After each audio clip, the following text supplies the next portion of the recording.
준비케 하시는 신앙인의 삶 또는 하나님께서 우리를 준비케 하신다는 제목입니다.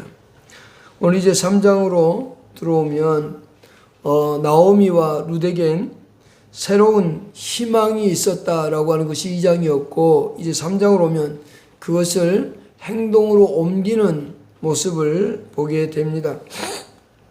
모압에서 돌아올 때 나오미와 룻은 아마 그들의 계획은 그저 우리가 베들레헴에 가면 굶어 죽지는 않을 거야. 우리가 열심히 살다 보면 그럭저럭 먹고 살아갈 수는 있겠지.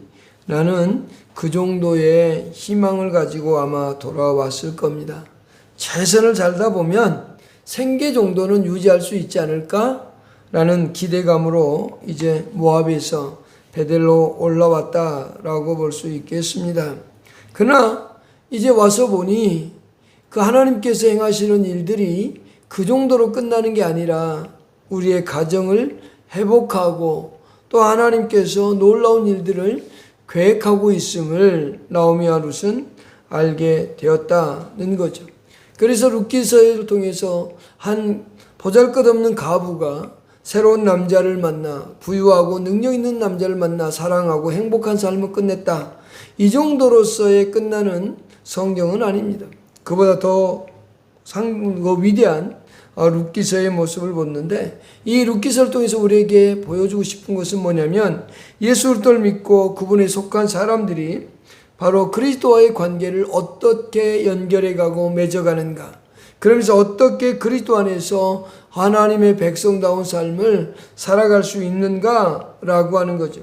특별히 3장은 룻이 행하는 행동들을 우리 그리스도인들이 예수 그리스도와 어떻게 연결지어서 생각할 수 있는가를 살펴볼 수 있다는 거죠.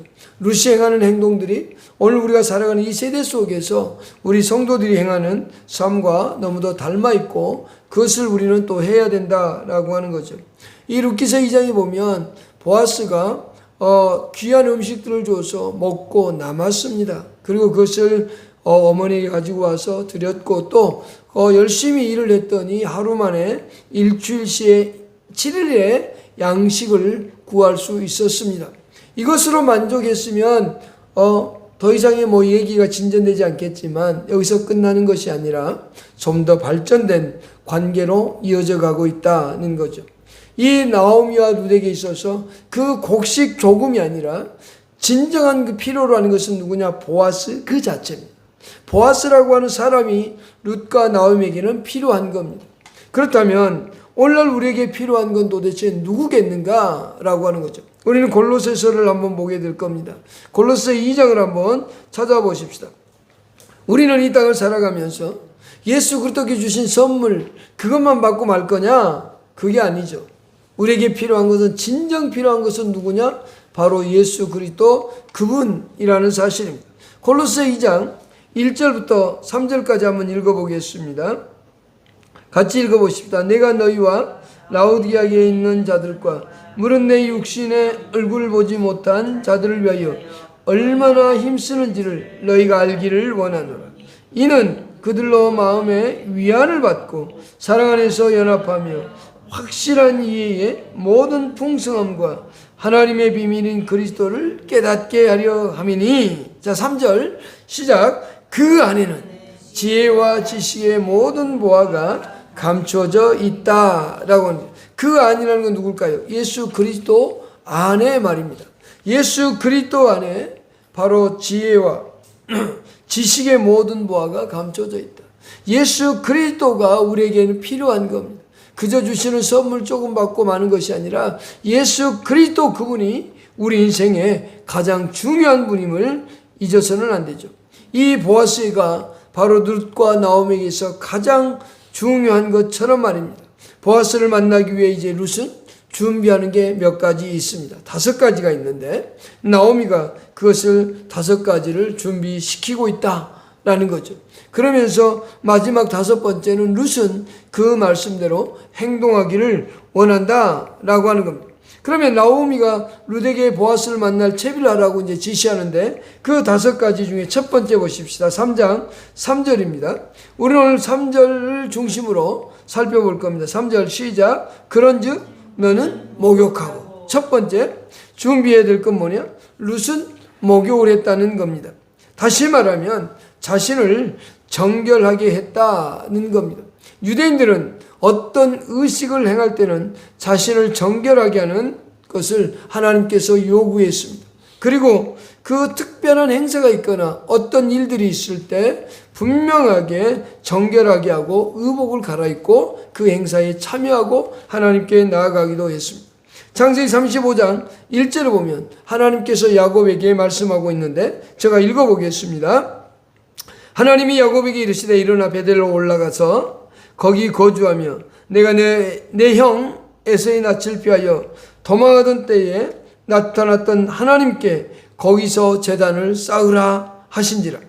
야곱이 이에 자기 집 사람과 자기와 함께한 모든 자에게 이르되 너희 중에 있는 이방신들을 버리고 자신을 정결하게 하고 너희들은 의복을 바꿔 입으라. 우리가 일어나 베델로 올라가자 라고 말합니다. 정결하게 하고 의복을 갈아입고 나아가는 겁니다. 실제로 나오미는 룻에게 결혼 때 입는 그 의복처럼 그렇게 입고 나가도록 얘기하고 있다라고 하는 겁니다.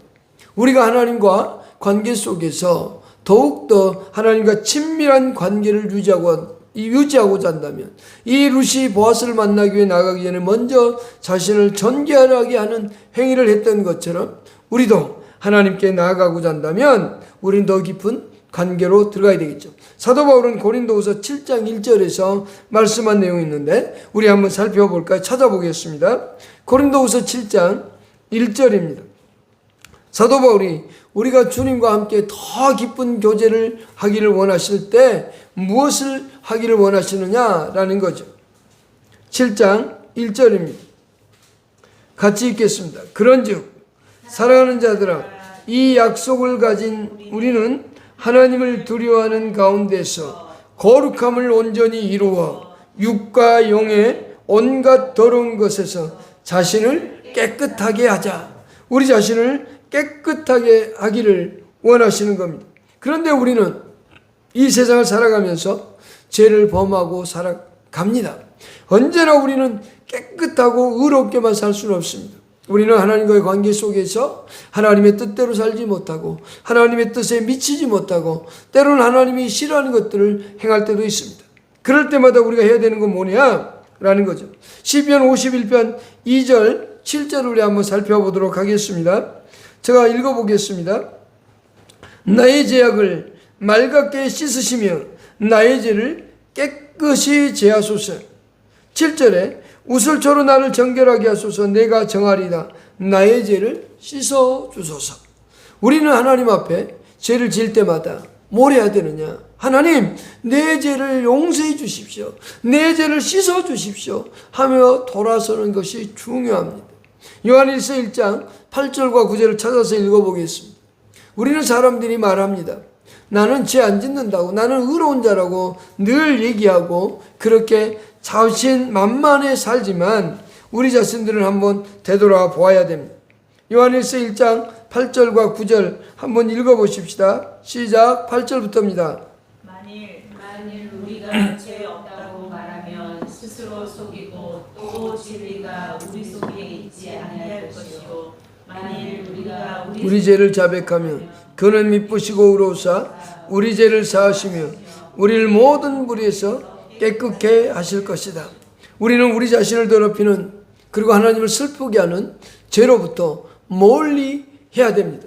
우리는 죄로부터는 늘 자신을 분리시킴이 필요합니다. 야고보서 한번 더 찾아보겠습니다. 4장 7절과 8절을 보십시다. 야고보 사도는 우리가 그 죄 가운데서 어떻게 해야 되는지를 잘 가르쳐주고 있다라고 볼 수 있습니다. 자, 야고보서 4장 7절과 8절입니다. 시작. 그런즉 너희는 하나님께 복종할지어다. 마귀를 대적하라. 그리하면 너희를 피하리라. 하나님을 가까이 하라. 그리하면 너희를 가까이 하시리라. 죄인들아 손을 깨끗이 하라.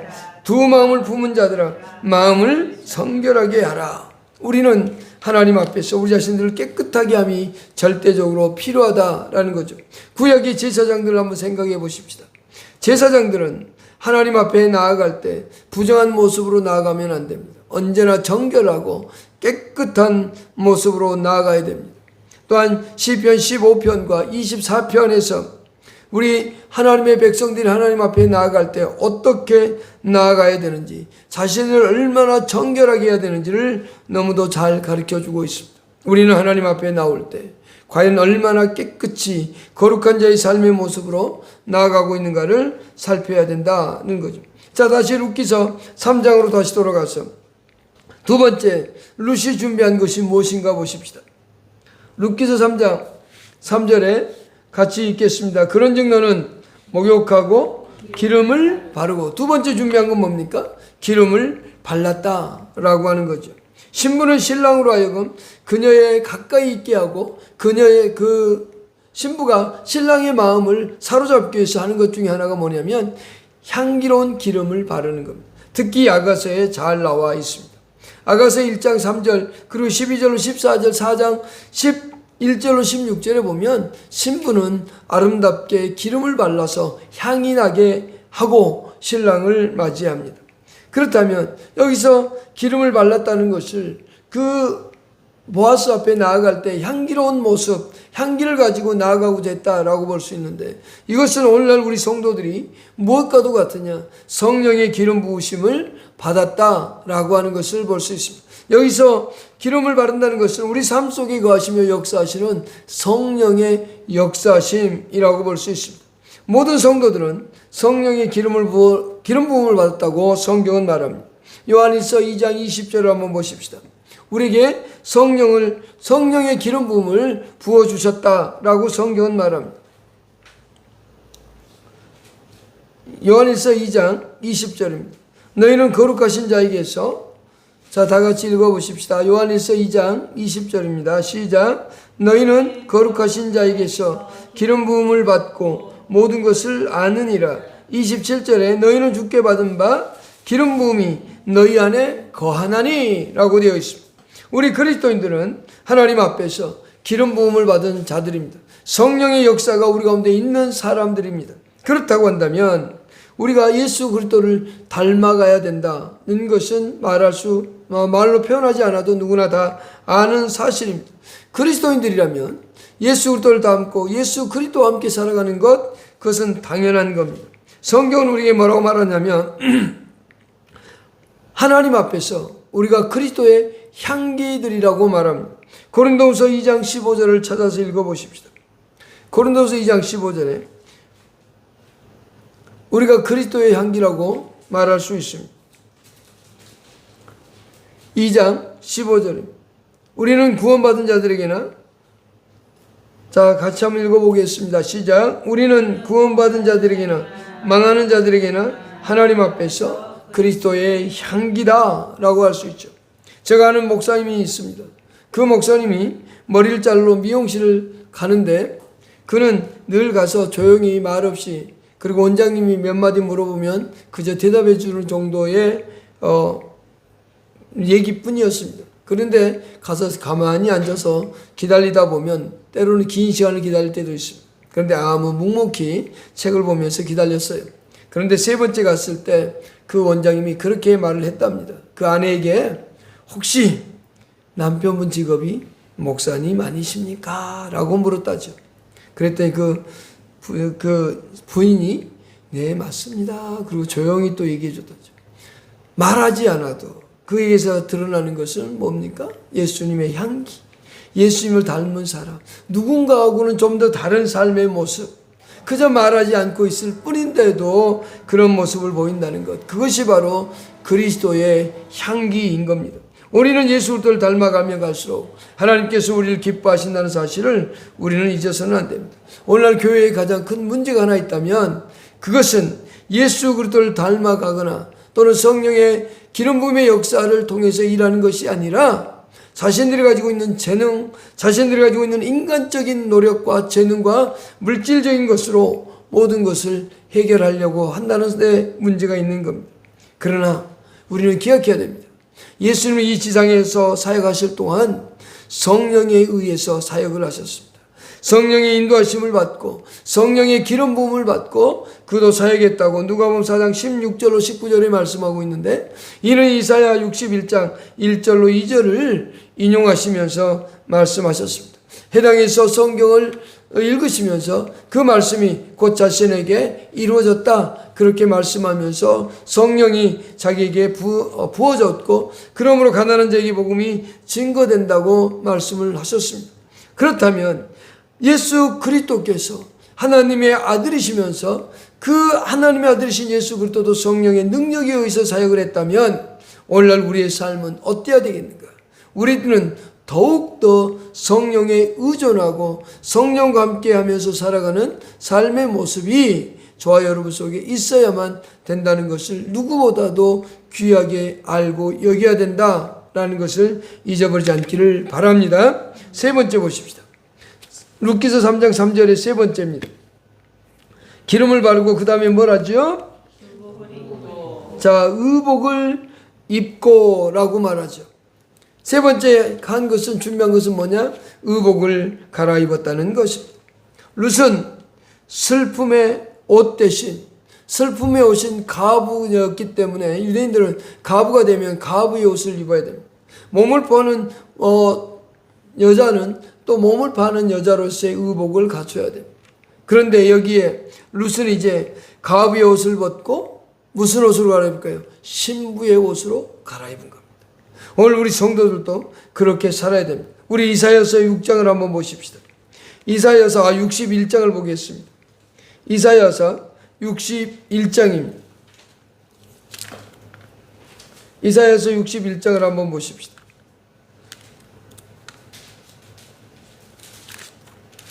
1절부터 3절까지 한번 보십시다. 특별히 3절을 잘 보십시오.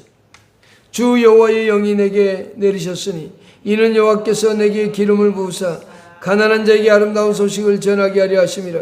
나를 보내사 마음이 상한 자를 고치며 포로된 자에게 자유를, 갇힌 자에게 노임을 선포하며 여호와의 은혜의 해와 우리 하나님의 보복의 날을 선포하여 모든 슬픈 자를 위로하되. 3절입니다. 무릇 시온에서 슬퍼하는 자에게 화관을 주어 그 죄를 대신하며 기쁨의 기름으로 그 슬픔을 대신하며 찬송의 옷으로 그 근심을 대신하시고 그들이 의의 나무 곧 여호와께서 심으신 그 영광을 나타낼 자라 일컬음을 받게 하려 하심이라. 아멘.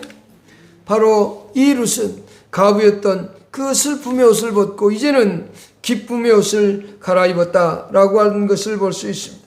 오늘날 성도들도 마찬가지입니다. 이 성경에서의 옷은 영적인 의미를 잘 나타내 보여주고 있습니다. 최초에 인간에게 있어서 옷은 언제 있을까요? 그것은 에덴 동산에서였습니다.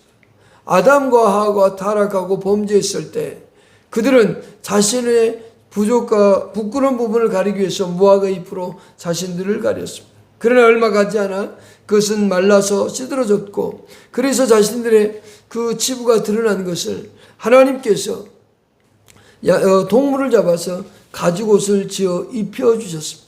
그들의 모든 죄를 용서하고 그들을 감싸고 덮어주시기 위하여 피를 흘리셨던 모습을 우리는 볼 수 있습니다. 그것은 창세기 3장 1절부터 21절 속에 잘 나와 있다라고 하는 거죠.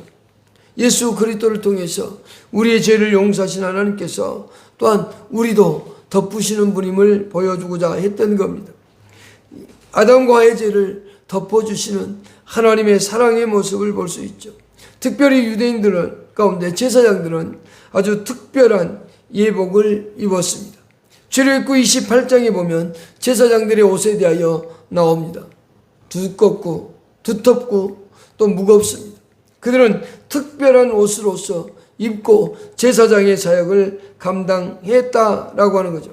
또한 성경에서는 구원의 의복을 우리는 갈아입는다는 표현을 쓰고 있습니다. 아까 이사야 61장 10절을 한번 보십시다. 61장 10절을 한번 보겠습니다.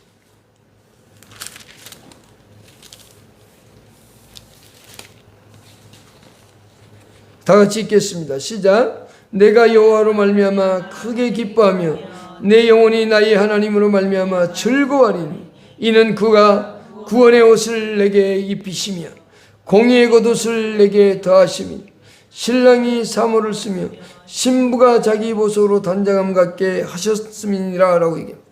우리에게 구원의 옷을 입혀주시는 그 하나님의 놀라운 사랑. 오늘 우리는 그리스도의 삶을 살아갈 때 우리가 예수 믿기 전의 삶은 옛 생명이라고 말합니다. 그래서 우리는 옛 생명을 가진 사람으로서 뱃옷을 입었다면 이제는 새 생명이라는 생명을 가진 은혜의 옷을 입은 자로서 우리의 성도들을 의미한다라고 볼 수 있습니다. 골로새 3장 1절로 17절에서 우리 성도들이 이 땅에서 그리스도인으로서 은혜의 옷을 입고 어떻게 살아야 되는지에 대하여 잘 설명해 주고 있다라고 할 수 있습니다. 또한 성도는 죄인이기 때문에 예수 그리스도 앞에 나아갈 수 없습니다. 그러나 하나님께서 예수 그리스도를 통해서 우리를 죄인된 우리를 받아주시고 우리에게 요구하고 있는 게 있습니다. 그것은 뭘까요? 세마포 옷을 입는 겁니다. 그런데 이 세마포 옷은 무엇인가라고 할 때 요한계시록 19장 8절에서 우리에게 그 세마포 옷에 대하여 얘기합니다. 우리는 요한계시록 19장 8절을 읽어보십시다. 우리가 세마포 옷으로 늘 단장된 자로 이 세상을 살아갈 수 있기를 소망합니다. 하나님께서 우리에게 요구하시는 것, 그것은 우리를 자녀로 삼으시고 자녀로 받으시고 하나님의 가족으로 받으시면서 우리에게 요구하는 게 있습니다. 그것은 무엇이냐?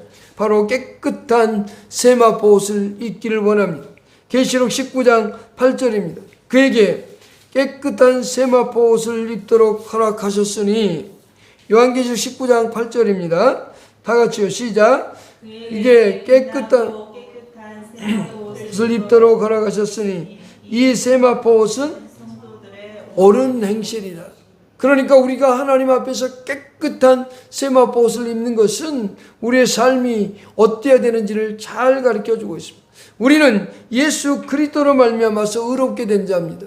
예수 그리스도를 의를 통해서 하나님께서 우리에게 용납하셨던 겁니다. 고린도후서 5장 21절에 그 말씀을 해주고 있습니다. 우리를 용납하신 분. 고린도후서 5장 21절 읽어보십시다.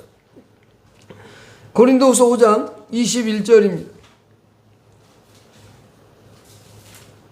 하나님이 다 같이 읽어보십시다. 하나님이 죄를 알지도 못하신 이를 우리를 대신하여 죄로 삼으신 것은 우리로 하여금 그 안에서 하나님의 의가 되게 하려 하심이라.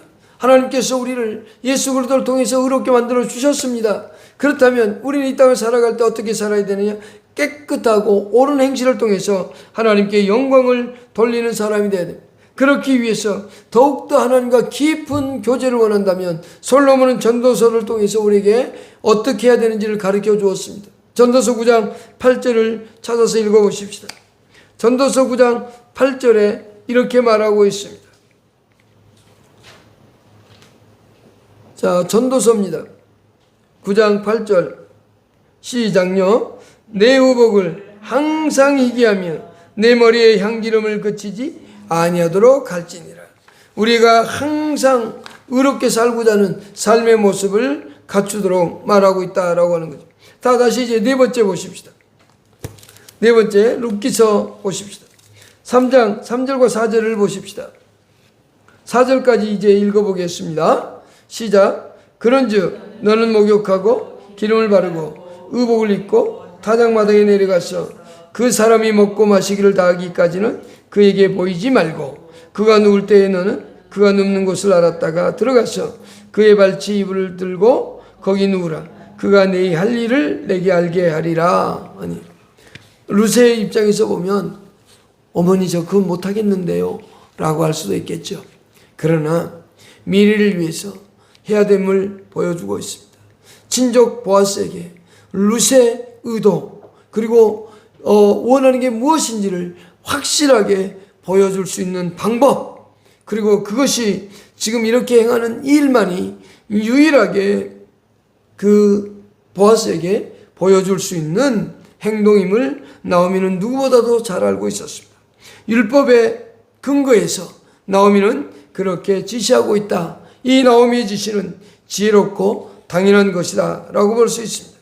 우리는 이 표현 속에서 하나님 앞에 나아갈 때 우리 성도들이 어떻게 하나님께 나아가야 되는지를 살펴볼 수 있습니다. 보아스에게 나아갈 수 있는 유일한 길이 이와 같은 방법을 통해서 진정 원하는 것이, 룻이 원하는 것이 무엇인지 그것은 알고 있었다는 겁니다. 그리고 보아스도 동일하게 룻을 인정하고 요구하고 있다는 것을 나오미는 믿었기 때문에 이와 같은 행동을 요구하고 있는 겁니다. 그렇다면 오늘 우리는 구약 성경과 신약 성경 안에서 우리에게 요구하고 있는 것가 무엇인가를 볼 수 있습니다.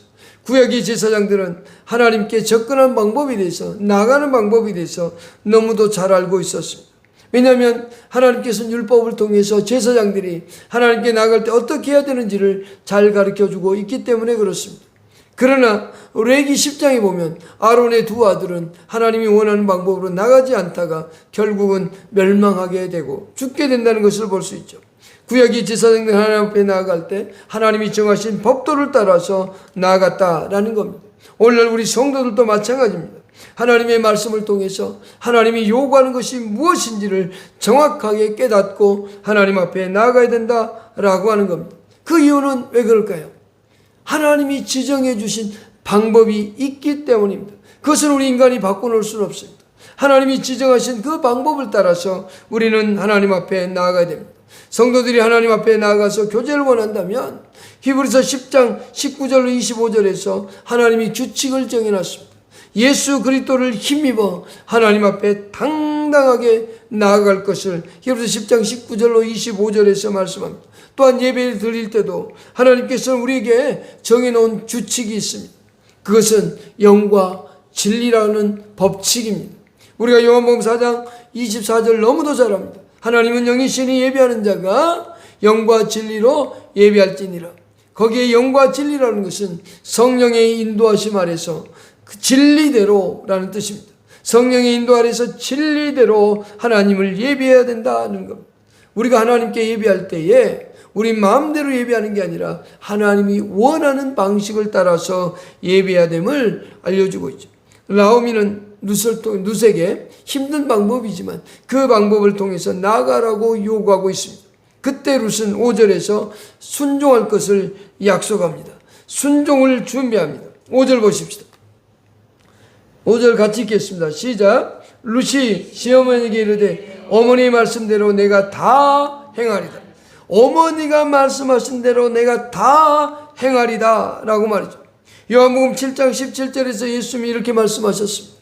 사람이 하나님의 뜻을 행하려고 한다면, 하나님의 뜻을 행하려면 이 교훈이 하나님께로부터 왔는지 아니면 내가 스스로 말함인지 알라고 말합니다. 우리는 하나님 앞에 나아갈 때 언제나 하나님이 계획하신 것, 하나님이 우리에게 의도한 바가 무엇인가를 깨닫고 그 앞에 나아가야 됩니다. 예배를 드림도 마찬가지입니다.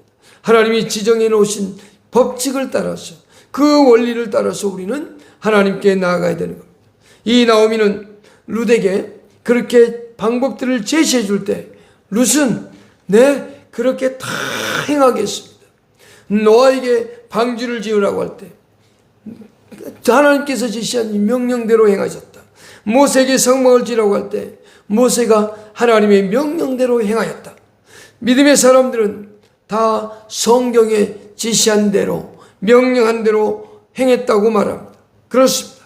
오늘 우리의 삶 속에 이 나오미를 통해서 우리가 볼 수 있는 것은 하나님과 더 깊은 교제를 원한다면 하나님이 제시하신 방법을 통해 우리가 늘 준비하고 나아가는 저와 여러분 될 수 있기를 축복합니다. 기도하십시다.